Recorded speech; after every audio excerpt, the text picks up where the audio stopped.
find it very fascinating how Nigerians always try to abuse whatever power they think they have.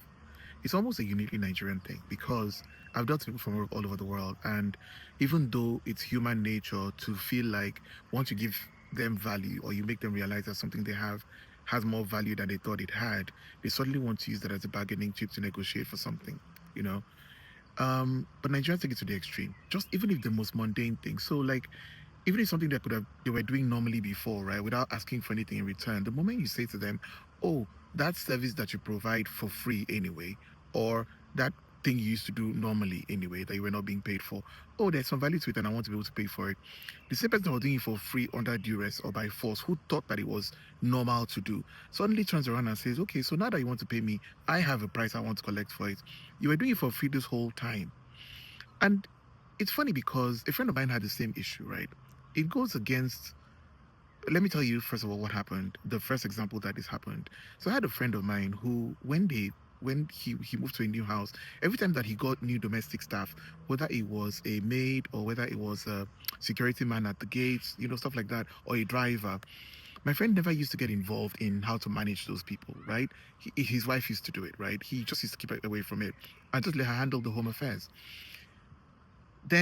But he used to have issues with how she was handling it. She seemed to be very mean to these people.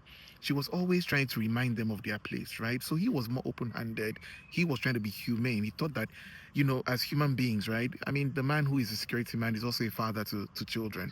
And even though he's doing a job for us, it's just a job. We should treat him as family. We should, if we're celebrating something, we should include him. You know what I mean? Happiness, happy family milestones is part of his joy because it's part of our family sort of behavior. But for a long time, he never tried to intervene.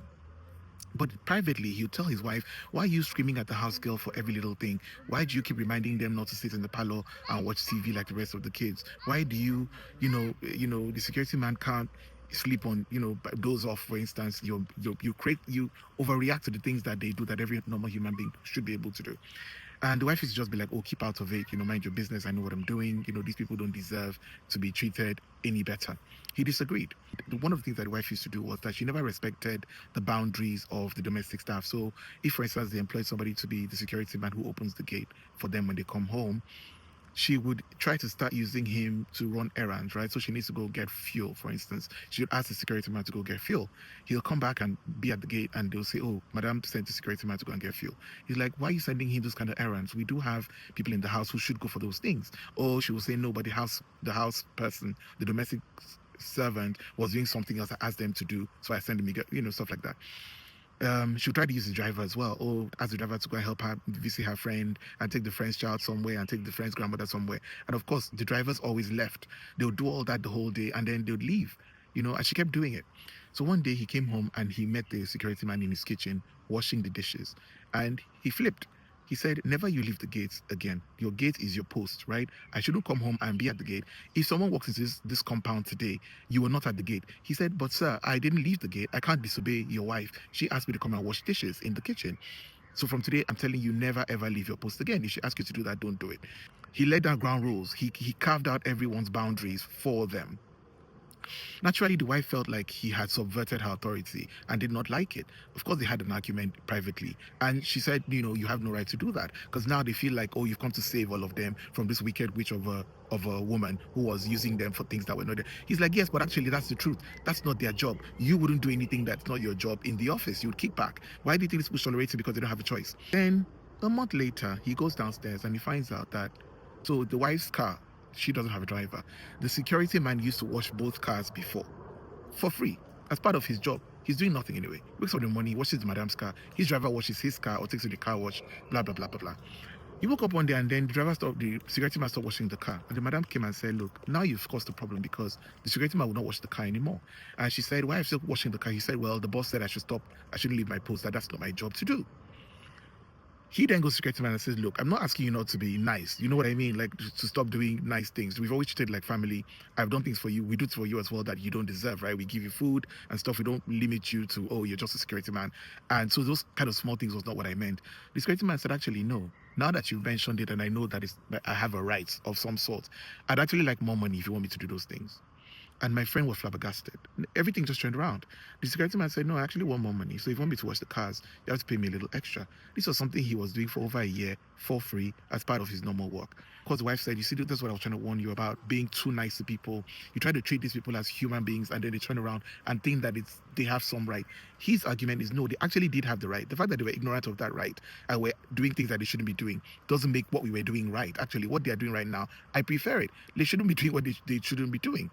But then he called to question. My friend was now saying, look, somehow, sometimes he feels he shot himself in the foot because here you are thinking you're saving people from something, and then they turn around and make you look like the bad guy. They won't even give you an inch of flexibility. They won't even say, "Oh, thank you for saving me, but I'll do this once in a while just because you're a nice person." No, no, no. Suddenly it becomes a bargaining chip.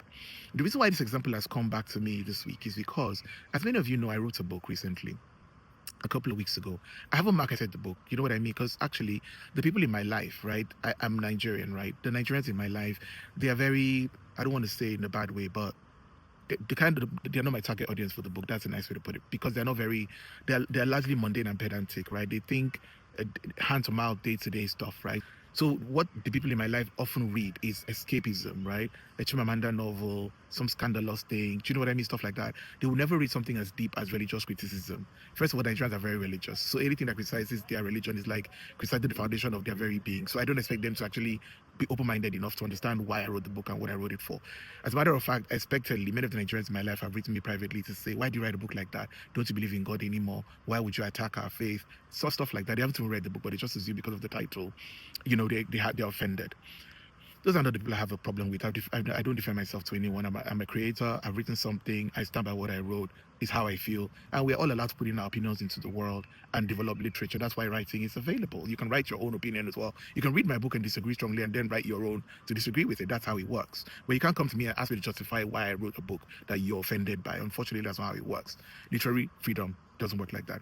But that's not the problem. The problem I have is the three people, and I know you're going to see this video, and you've come to me privately to say, "Congratulations on writing your book, but I'm not going to buy the book because I fundamentally disagree with the title you've given the book." And then I say to you, "Okay, that's fine. Thank you very much for letting me know." And then you proceed to say, "No, but you need to ask me why I'm offended." And I say, "No, I don't really want to know why you're offended because there's nothing I can do about it." So thinking forward very quickly to where this conversation is going. First of all, you feel like you're entitled to a justification from me, which in itself is problematic for me. You're not in that place in my life. You're not one of the people in my life who I would ever need to explain anything to. Second of all, I didn't write the book for you. I wrote the book for millions of people who have the same questions around the world, not you. So it's okay. It's like watching a movie. It's like seeing a movie and saying, "I see a Jennifer Lopez movie and I say I don't like Jennifer Lopez movie." And I'm going to call Jennifer Lopez and say, "I'm not going to watch your movie because even if I know her in real life, I'm not going to do that. Like, that's the movie you did this time. I didn't like that one. I'm not going to watch it." I won't even let you know. It's the entitlement to think that as soon as you realize that you think that the £1 or one naira of your money is doing me a favor, you're going out of your way to the power of your dollar, right? It's almost like saying, "Oh, suddenly I realize he needs me to buy this book. So I'm going to go negotiate with that power that I think that I have to say to him, well, I'm going to withhold this one thing that you think that I know has value to you because you wrote the book and you want me to buy it, and I'm not going to buy it, so it will hurt you, and except you do what I want, which is A, you either explain why you wrote the book to me, or B, you change the title of the book so it's more appealing to me to be able to read it because I'm like, first of all, this entitlement is irritating. The power that you think you have, you don't have it. You're not in the face of my life. You're not anyone in my life who knows me that well. The people actually who I should be explaining to know me well enough not to ask me that kind of stupid question. They just said, "Nice book." Some of them just bought it. They said, "Look, I'm not going to read it. It's not my thing, you know it. But I'm going to support you. I'm going to raise the numbers. I'm going to read. I'm going to buy the book." And they just bought it and just sent me pictures of it. And I thank them. I'm like, "If you ever need to sign it, I'll sign it for you. If I ever become a big author tomorrow, somebody famous, I'll sign it for you." But that's it. Ha ha ha. The end. The fact that you have to cross the entire express of the internet to come and tell me that means that you actually consider yourself to be on the pedestal that nobody has placed you. And I find it offensive. So to the few people who also think that it's within your right to weaponize your money or your purchase or your subscription or your patronage of whatever you think I'm selling, and suddenly you think that suddenly you have some value that you can withhold and use as a bargaining chip, there's something I really want to say, but I'm not going to say it, right? I'm not going to say what I really want to say. But you can tell what I really think about it. And please don't come to me with it because you're not going to like my response. The few people that I managed to respond to did not like the response I gave them. I gave them this exact response. A, You're not one of those people who have the right to ask me this question. B, entitlement that you think you have is disgusting. And C, please step away from me. Do not buy the book. You're not the target audience. Those who should buy the book will buy the book. The global audience who has the same questions that I have will buy the book. And even if they don't buy, it's fine. I put my thoughts out in the world. It's going to be on record. You know what I mean? And that's part of history now. And that's all I wanted to achieve. I'm not hoping to get rich from the book. I'm not going to get famous from the book. It's a book. It's my thought. And that's where that should end. Whenever you think that you have something somebody needs, or you suddenly feel that you have some value, never try to weaponize it. You'll be surprised when you do it to the wrong person, right?